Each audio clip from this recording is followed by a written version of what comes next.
అన్నాడు కేసీఆర్ గారు, నేను కొడితే గట్టి కొడతా అని. నేమన్నా చెప్పిన, అయ్యా ఏందయ్యా కొట్టనికి, అది ఏమన్నా ఫుల్లా ఆఫా గట్టి కొట్టనికి అని అడిగిన. చంద్రశేఖరరావు గారు ఈ వేదిక మీద నుంచి చెప్తున్నా, నీ గట్టి కొట్టాలంటే నీ కొడుకును వంగబెట్టి కొట్టు. ఎందుకంటే ఆయన తిరుగుళ్ళు చూడు, అటు చేసే వ్యవహారాలు చూడు. నీ బిడ్డను రెండు చప్పరి, ఎందుకంటే లిక్కర్ దందాలో ఉండి ఈడ నిన్ను ఓడించిందే కదా, ఆడ కేజ్రీవాల్ కూడా మింగేసింది. నీ అల్లుడు భూదందాలు చప్పరి, నీ అల్లుని పట్టుకొని నాలుగు గట్టిగా కొట్టు, వాళ్ళను కొడుకుని కొట్టు, అల్లుని కొట్టు, బిడ్డను కొట్టు, సడ్డకుని కొడుకుని కొట్టు, గట్టి కాదు కట్టె తీసుకొని కొట్టు. వీళ్ళు చేసిన దుర్మార్గాలు తెలంగాణ సమాజం చూసింది కాబట్టే నిన్ను గట్టిగా వంగబెట్టి కొట్టింది తెలంగాణ సమాజం అని చెప్పిన చంద్రశేఖరరావుకు ఆయనకు చెప్తున్నా. ఇక ఆయన ఊరిస్తున్నాడు, ఇక నేను వస్తున్నా బయటకి అని. అయ్యా నువ్వు బయటకు వచ్చినప్పుడు, నువ్వు కుర్చీలో ఉన్నప్పుడే మా యూత్ కాంగ్రెస్ కార్యకర్తలు నేను బండకేసి కొట్టిరు. మళ్ళీ వచ్చేదేముంది? నువ్వు ముఖ్యమంత్రిగా ఉన్నప్పుడు, నీ పార్టీగా అధ్యక్షుడిగా ఉన్నప్పుడే మా యువజన కాంగ్రెస్ పిల్లలు నిన్ను బండకేసి కొట్టి ఓడగొట్టి ఇంట్లో ఊసబెట్టిరు. ఇవాళ కేటీఆర్ గారు ఊర్ల మీద తిరుగుతున్నాడు, కొత్త బిచ్చగాని పొద్దుగుర్తు తిరగడానికి. 10 ఏళ్ళ అధికారంలో ఉన్నాడు, డబుల్ బెడ్రూమ్ ఇల్లు ఇస్తాను ఇయ్యలే, ఇంటికో ఉద్యోగం ఇస్తాను ఇయ్యలే, దళితులకు 3 ఎకరాల భూమి ఇస్తాను ఇయ్యలే, డబుల్ బెడ్రూమ్ ఇల్లు ఇయ్యలే.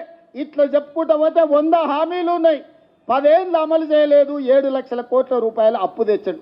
10 నెలలు కూడా కాలేదు, అప్పుడే బిచ్చగాని గంగిరెద్దులో సంక్రాంతి పూట గంగిరెద్దుల్లో వచ్చినట్టు ఊరూరు తిరుగుతున్నాడు. ఈ ప్రభుత్వం ఏం చేయలేదని. ఈ ప్రభుత్వం 5 ఏళ్ల కోసం ఎన్నికైంది. మొదటి సంవత్సరంలోనే 55,000 ప్రభుత్వ ఉద్యోగాలు ఈ ప్రభుత్వం ఇచ్చింది. మొదటి సంవత్సరంలోనే 25,50,000 మంది రైతులకు 21,000 కోట్ల రూపాయల రైతు రుణమాఫీ చేసింది. నువ్వు ఎగ్గొట్టిపోయిన రైతు బంధు 7,625 కోట్ల రూపాయలు నేను వచ్చినాక రైతు బంధు మొదటి విడత వేసిన. ఇవాళ 10,000 కోట్ల రూపాయలు రైతు భరోసా రెండో విడతలేసిన. ఆడబిడ్డలకు బస్సు ఉచిత ప్రయాణం అన్నం ప్రతి నెల 400 కోట్లు, దాదాపుగా ఈ సంవత్సరంలో 4,000 కోట్లు ఆర్టీసీ కార్పొరేషన్కు చెల్లించి 120 కోట్ల మంది ఆడబిడ్డలు ఆర్టీసీ బస్సుల్లో ఉచితంగా ప్రయాణం చేసింది. ఇస్తా అన్న 500 రూపాయల సిలిండర్ ఇచ్చినాం, 500 రూపాయల బోనస్ ఇచ్చినాం.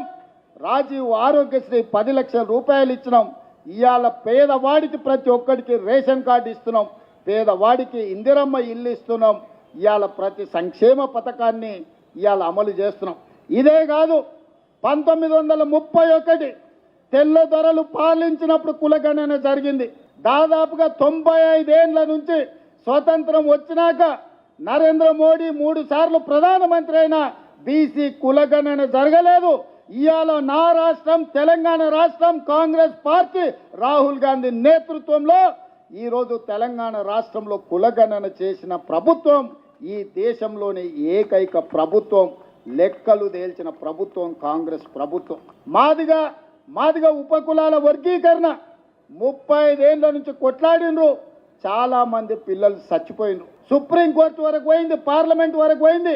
మోడీ గారు కృష్ణా మాదిగను 4 సార్లు కౌగిలించుకున్నాడు, కానీ అది ధృతరాష్ట్ర కౌగిలిగానే మిగిలింది తప్ప మాదిగా ఉపకులాల వర్గీకరణ చేయలే.